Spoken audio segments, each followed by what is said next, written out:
नमस्कार, मैं हूं संजीव सिंह और आप देख रहे हैं लिच्छवी न्यूज। बिहार में लगातार आपराधिक घटनाओं को लेकर बात करेंगे। हमारे साथ पूर्व आईपीएस अधिकारी अमिताभ दास सर है। सर, सबसे पहले हमारे चैनल पे स्वागत है। जी बहुत धन्यवाद आपका, थैंक यू। सर, किस तरीके से पटना में देखते हैं, कल जो पटना के पारस में राजा बाजार में रिहायशी इलाका है सर, 5 अपराधियों ने एक अपराधी को ही गोली मार दिया सर। अब देखना क्या रह गया है। देखिए, कल जो घटना हुई है पारस अस्पताल गोलीकांड जो है, मतलब पूरे देश में उसकी चर्चा हो रही है, कश्मीर से कन्याकुमारी तक, और होनी भी चाहिए। देखिए, पारस अस्पताल बिहार का इतना बड़ा निजी अस्पताल है, राजधानी पटना के बीचों बीच है, राजा बाजार में। वहाँ वीआईपी लोग इलाज कराते हैं, हमेशा मेला जैसा लगा रहता है। उसमें एकदम दिन दहाड़े सुबह 7:30 बजे 5 हत्यारे जाते हैं कमरा नंबर 209 में, और चंदन मिश्रा नाम के एक अपराधी को मौत के घाट उतार देते हैं। और आपने देखा होगा सीसीटीवी फुटेज में कितने आराम से वो हत्यारे गए हैं, मतलब जैसे लग रहा है कि पार्क में टहल रहे हों। किसी के चेहरे पर कोई शिकन नहीं, उन्होंने चेहरा अपना ढकना भी जरूरी नहीं समझा है। मतलब लग रहा है कि पुलिस को ललकार रहे हैं कि जो करना हो करो। उसमें से एक हत्यारे की शायद गिरफ्तारी भी हो गई है, तौसीफ बादशाह की, जो पहले लोजपा में नेतागिरी करता था। ये जो चंदन मिश्रा की हत्या हुई है, ये भी बक्सर का खूंखार क्रिमिनल था। अभी उम्र कैद काट रहा था, पटना के बेउर जेल में आजीवन कारावास काट रहा था। फिर बवासीर का ऑपरेशन कराने के लिए उसको 15 दिनों का पैरोल मिला था। आज ही वो लौटने वाला था जेल, लेकिन कल काम तमाम हो गया। देखिए, सवाल ये नहीं है कि वो अपराधी था कि साधु था कि क्या था। सवाल ये है कि बिहार में हो क्या गया है। अपराधियों का इतना मनोबल बढ़ गया है कि एकदम दिन दहाड़े राजधानी पटना के बीचों बीच घुस के मारेंगे, एकदम निकल जाएंगे, मतलब फिल्मी स्टाइल में निकल जाएंगे बाइक पर, और कुछ होगा नहीं। ये बहुत चिंता की बात है। और इसमें फिर वही घिसी पिटी बातें शुरू हो जाएंगी। पलटू राम बोलेंगे कि हमारा तो क्राइम पर जीरो टॉलरेंस है। सम्राट चौधरी बोलेंगे कि हम तो अपराधियों का पिंडदान करा देंगे गया में। विजय सिन्हा एनकाउंटर, बुलडोजर और यूपी मॉडल की बात करने लगेंगे। लेकिन फिर वही स्थिति रहेगी। अभी देखिए, पिछले 15 दिनों में पटना में 3-3 मतलब हाई प्रोफाइल हत्याएं हुई हैं। 4 जुलाई को यहाँ गोपाल खेमका की हत्या हुई, बिहार के इतने बड़े बिजनेसमैन थे। उसके बाद रानी तालाब में देखिए इसकी हत्या हुई, रमाकांत यादव की हत्या हुई, बालू माफिया था। अब चंद्र मिश्रा का कत्ल हो गया है। कहाँ एडीजी जा रहा साहब है? का बयान था कि जो रमाकांत यादव का जो हत्या हुई थी सर, कि उन्होंने 5 लाख रुपया इंटरेस्ट पे दिए थे और उनका बेटा इंटरेस्ट नहीं देने पर एग्रेसिव होकर उनको गोली मार दिया। तो इसके लिए हत्या कर दीजिएगा। मान लीजिए हत्या ठीक है, हो सकता है हत्या की कोई ना कोई वजह तो होती है, लेकिन इसके लिए हत्या को क्या आप सही ठहरा रहे हैं?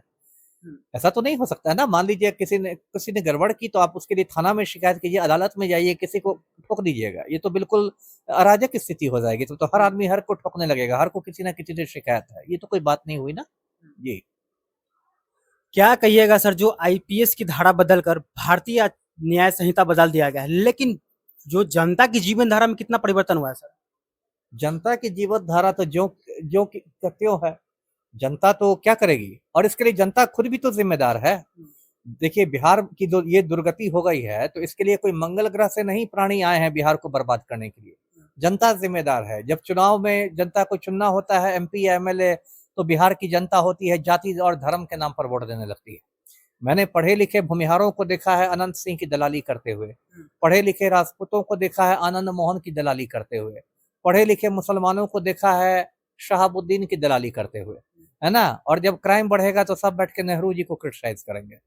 तो जनता भी तो कहीं ना कहीं दोषी है। आप बबूल का पेड़ लगा के आम नहीं ना खा सकते हैं। मोदी जी का एक बयान है, वन नेशन वन एजुकेशन और वन इलेक्शन, तो वन एडमिनिस्ट्रेशन क्यों नहीं?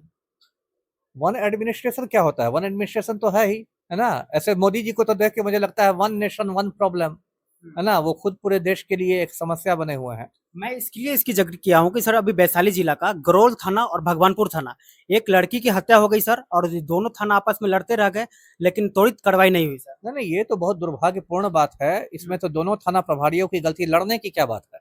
यदि वो लड़ रहे थे तो वो कह रहे होंगे कि ये आपका एरिया है, ये आपका एरिया है ना। क्षेत्राधिकार को लेकर लड़ाई, जिसको बोलचाल की भाषा में फेंका फेंकी कहते हैं, कि इस थाना ने उस पर फेंक दिया, उस थाना ने इस पर फेंक दिया। इसका मतलब उन थाना प्रभारियों को कानून की जानकारी रत्ती भर नहीं है। देखिए, बहुत पहले सुप्रीम कोर्ट ने कहा है कि आप किसी को भी एफआईआर नहीं रोक सकते ये कहकर कि ये मेरे इलाके में नहीं है।